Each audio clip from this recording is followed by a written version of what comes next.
Gotta be honest, guys. We're going to go back a few years to start this review. And basically, the first person we need to start with is a particular novel that came out last year, The Girl on the Train. Now, basically, The Girl on the Train came out last year, and it was based on the best-selling novel by Paula Hawkins, a British journalist. She wrote the novel last year, and told the story of a recent divorcee named Rachel Watson, who takes the train every day to go to work in town. But along the way, she finds herself seeing a couple as she stops on the train tracks, and basically visioning what their lives are like, and imagining them as the perfect couple that she would have aspired to be. And her recent failed marriage has put her into a deep, depressed, and mentally unstable state, which leads her to drink a lot. However, after she realizes that the woman has gone missing, and she barely has any recollection of what happened, it turns into a whodunit, and she's left figuring out what went wrong. Now, it may sound like a concept that people have heard before. The easiest comparison is 2014's Gone Girl by author Gillian Flynn. Well, also the same plot, only a bit more subtlety, and actually kind of more enjoyable in its part. However, many readers disagreed because while Gone Girl was very well received, The Girl on the Train became the fastest-selling adult novel within the first few weeks of its release. And through that, Hollywood took notice, and immediately became a film soon after. The film, it was made into a film that came out just this weekend, starring Emily Blunt as the titular character, the girl on the train. It also featured cast members such as Rebecca Ferguson, Haley Bennett, and especially Luke Evans from the Hobbit trilogy, and even Justin Theroux, actor and screenwriter. And look, there were a few things that kind of... Now look, I like a good murder mystery, and I just thought The Girl on the Train could be good. Especially considering that many people said it kind of bore a few comparisons to Rear Window, one of Alfred Hitchcock's best films. Now, I honestly think that no one can match Alfred Hitchcock, especially in terms of what he did for the horror and mystery genre. But I decided to give this a chance. So, I went to the station and saw A Girl on the Train. What do we get? Oh man, guys. This film, it didn't do anything for me at all. I know what you guys are going to say. Oh, you just don't like murder mysteries. You can't stand adult novels, stuff like that. It's not that, guys, honestly. On the surface, The Girl on the Train had a lot of potential to be a very great book-to-film adaptation. Almost in the same way that Gone Girl did when David Fincher made a film out of it 2 years ago with Ben Affleck. Unfortunately, though, whereas that film had some great strengths going for it, such as David Fincher's astute directions and subtleties in his films, especially his great performances, more subtlety in the delivery, and especially a lot more smart twists and turns and intelligence. The Girl on the Train, it's got none of that, guys. And basically, I know what you guys are going to say that this film, that there's some things that do hold this film up. So, well, there is a few, I guess. Well, we'll get to that. So basically, we need to start with the obvious comparisons this film was making, and obviously, Gone Girl is one of them. But more often than not, this film was trying to be Gone Girl by way of Alfred Hitchcock. Now, like Alfred Hitchcock or not, he was maybe known as one of the best directors of the 20th century. He basically gave us some of the best horror we've ever seen. A lot of us have seen, such as films like Psycho, The Birds, and even films by North by Northwest Cary Grant, as well as Rear Window with Jimmy Stewart.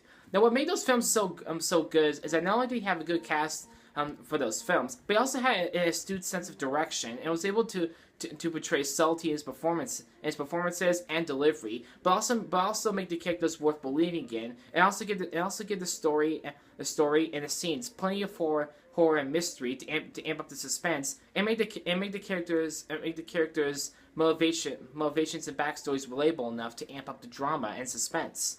Here, I say all this because here we barely get any of that. I say that, and first things first, we need to start with the characters. Now, the main character of this film is obviously Emily Blunt, and for the most part, she's actually really good in this film. She does a great job portraying the woman who basically has lost her marriage and the life she wanted to have, all because she can't get pregnant.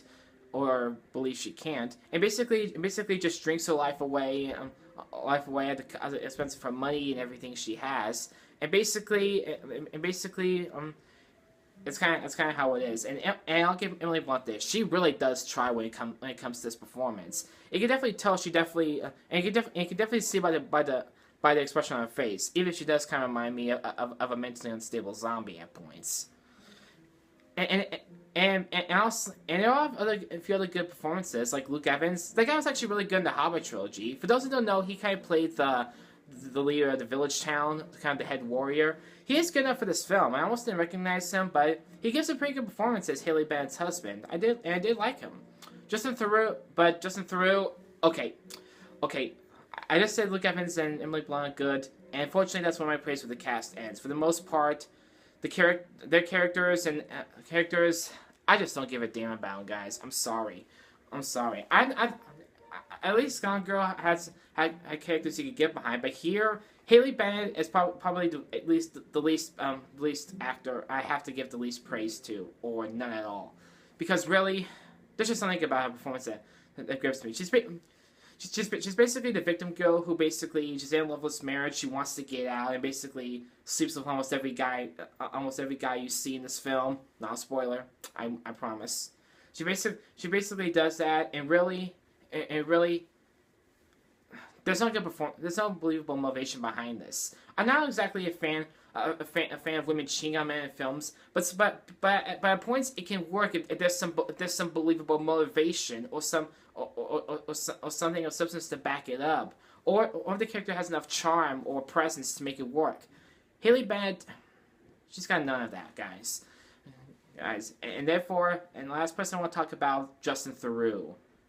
I'm not expecting him for being the wife of Jennifer Aniston, and maybe he has done some good screen work in the past, like for Iron Man 2, even as okay as that film was, and the Zoolander films with Ben Stiller, those were good, but as an actor, I think he needs to stick with screenwriting because this guy, although he might play his character rather well as a man who wants to protect his family, I just felt nothing for this guy but his performance, and that's kind of probably how the characters. Hardly any of them are worth getting invested in.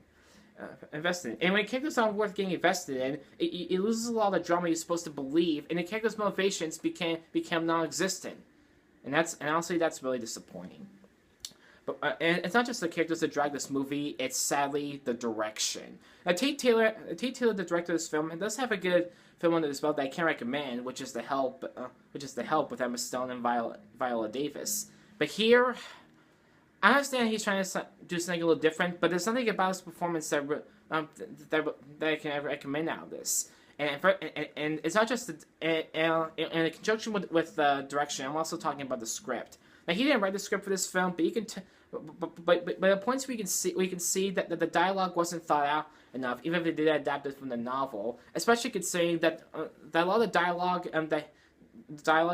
for the scenes that he directs are completely off point. There are some scenes of dialogue that is okay, but more often not, there are several scenes where the dialogue just doesn't match the scenes at all, or isn't used in a way where the characters can actually give us some real drama or suspense or anything to make us actually believe them. And honestly, since I'm going to repeat myself, that all three of these things go together. I'm really sorry. And yeah, well, Tate Taylor is a decent enough director. You can tell he's doing a good job, trying to do a good job. He just doesn't do it, guys. He can't really. And transitions between the women trying to set up their stories are really clunky at best. They just don't work. And the writing basically tries to have some variety to it. But honestly, you need a better skilled screenwriter who can add variety to these scenes while still keeping things on point and moving forward. And that's why this film has no momentum. And the drab scenery does work for the rest of the mystery, but unfortunately, it just doesn't work, guys. I'm sorry. So look, guys, there are some things about. I'm not gonna say that a lot of this film is bad. The last thing I want to praise is the cinematography. It is shot very well, and Tate Taylor does do a good job at that. But outside of that, you can definitely see how much this film is trying to be Gone Girl by way of Alfred Hitchcock and failing. as I said, not only does it not have Alfred Hitchcock's sense of subtlety and direction and suspense, but also Emily Blunt and Luke Evans are okay, but Haley Benn's way too unconvincing, as is Justin Theroux. The other characters are basically side characters who aren't worth anything, and that's pretty much it. As a guy who likes mystery novels, this mystery went off the rails before we even left the train station. So for me, 4.5 out of 10. I'm not going to recommend this, guys. I'm sorry. If you want some better mysteries, I recommend checking out Gone Girl, or even Gone Baby Gone, or even one of Alfred Hitchcock's films. Those were pretty good. Or even go see The Hell, which Tate Taylor previously directed. That one was good too. Otherwise, it's not a point of whether a mystery leaves a train station okay. It's a point about how it gets to its destination without falling off the rails. This one does it before it even reaches the first junction. So if you're interested in seeing Girl on the Train, take that for what it's worth. So thanks a lot for watching, guys. If you want to like and subscribe, comment, do that below. I'd be very grateful. Also, guys, I have a big announcement. I've recently reached 25 subscribers. I'm so grateful for this, and for that reason, I'm gonna be hosting my first official Q&A by the end of this month. So that means you guys need to send in your questions about this channel. I thank you guys so much for your support. I'm so grateful for that. But leave your questions down here in the comments. Check me out on Twitter, or go to my Facebook. Leave your questions there. By the end of this month, I'll be reading your questions, and I will be so stay tuned for that. Thank you guys so much. This means so much to me. I know there's some problems I'm trying to fix, but we'll get those fixed, guys. You have my word. Thanks a lot for watching, guys. This is Ross. This is M&M Weekly, and we'll see you next time.